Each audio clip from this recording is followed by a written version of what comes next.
আসসালামু আলাইকুম ভিউয়ার্স, বঙ্গ ফুডিসে সবাইকে স্বাগতম জানাচ্ছি। আজ আমি তোমাদের জন্য নিয়ে এসেছি রসুনের আচারের রেসিপি। চলো দেখে নিই কীভাবে এটি তৈরি করা যায়। তোমার যদি আমার চ্যানেলটি সাবস্ক্রাইব করা না থাকে অবশ্যই সাবস্ক্রাইব করবে। অলরেডি সাবস্ক্রাইব করে থাকলে থ্যাংক ইউ সো মাচ। চলো শুরু করি। এখানে আমি একটি ফ্রাই প্যান প্রিহিট করে নিয়েছিলাম। এতে 1 কাপ পরিমাণ সরিষার তেল দিয়ে দিলাম। তেলটি সামান্য গরম হওয়া পর্যন্ত একটু অপেক্ষা করব। এখন আমি এতে 1 চা চামচ পরিমাণ 5 ফোড়ন দিয়ে দিলাম। এখন একটা চামচের সাহায্যে ভালো করে নেড়ে চিড়ে দিব যতক্ষণ না একটু ব্রাউনিশ কালার হয় এবং একটা ঘ্রাণ চলে আসে। এই রসুনের আচারটি সবার স্বাস্থ্যের জন্য খুব ভালো। ঠান্ডার মধ্যে খেতে পারলে খুবই ভালো। এমনকি যারা হৃদরোগ বা হার্টের রোগী তাদের জন্য খুবই ভালো। এখন আমি 4টা শুকনো মরিচ এই 5 ফোড়ন গরম তেলের মধ্যে দিয়ে দিব এবং একটু ভালো করে নেড়ে চেড়ে দিব।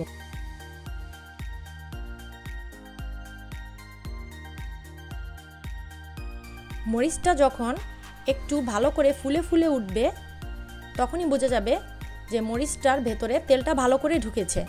এখন আমি এখানে 250 গ্রাম রসুন খোসা ছাড়িয়ে ভালো করে ধুয়ে নিয়েছিলাম, সেগুলো সবগুলি দিয়ে দিব।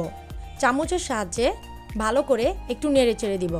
দেখা যাচ্ছে একটু ফেনা ফেনা হয়ে উপরের দিকে উঠে আসছে। যেহেতু এটা সরিষার তেল সেজন্যই এই ফেনাটা হচ্ছে।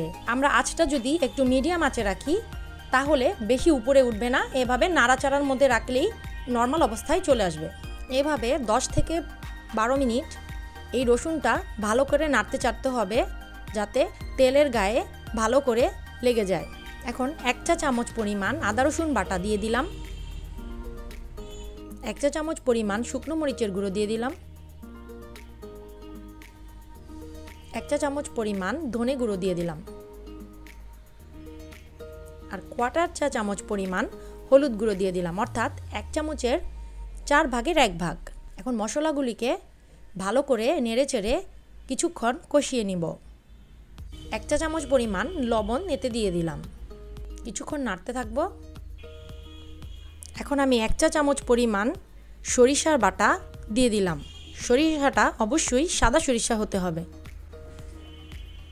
ভালো করে কিছুক্ষণ নাড়তে থাকবো।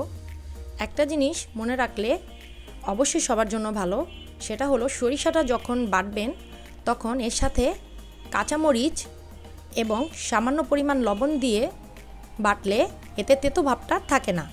আমি সরিষা বাটার সময় ঠিক তাই করেছি। এখানে আমি 1/2 কাপ পরিমাণ তেঁতুলের মার গুলে রেখেছিলাম, সেটা দিয়ে দিলাম। এটা এই কারণে দেয়া হয় একটা সুন্দর একটা টেক্সচার রসুনের আচারের মধ্যে আসার জন্য। এখন আরও কিছুক্ষণ ভালো করে নেড়ে চেড়ে দিব।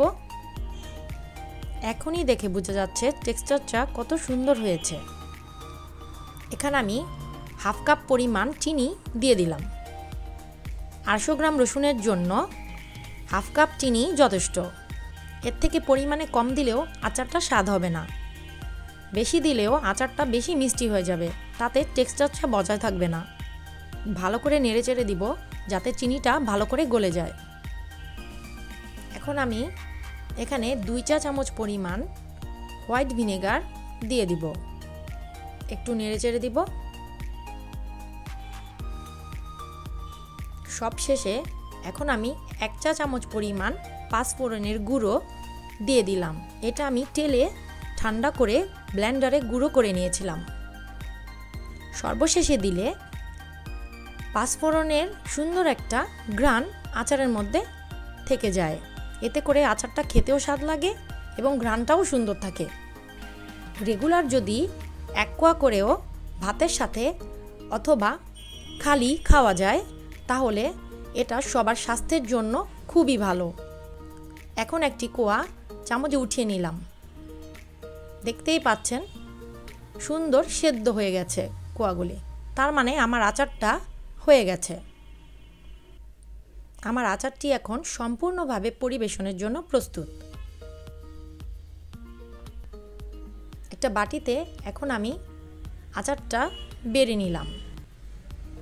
আচারটা সম্পূর্ণ ঠান্ডা হওয়া পর্যন্ত আমাকে অপেক্ষা করতে হবে ঘন্টাখানিক পর ফিরে আসলাম। দেখুন ঠান্ডা হয়ে তেলটা উপরে জমে এসেছে এবং কালারটা ও টেক্সচারটা এত সুন্দর হয়েছে যে খেতেই ইচ্ছে করছে। এখন রসুনের আচারটা একটা কাচের বোতল অথবা এয়ারটাইট বোতলে করে আমি রেখে দিব 7 দিনের জন্য। এর মধ্যে আমি সেটা খাবো না। এই 7 দিন চেষ্টা করব রোদে দেওয়ার জন্য, প্রতিদিন সম্ভব না হলেও একদিন পর। তোমার যদি আমার চ্যানেলটি সাবস্ক্রাইব করা না থাকে অবশ্যই সাবস্ক্রাইব করবে, লাইক করবে, কমেন্ট করবে, শেয়ার করবে। Thank you so much.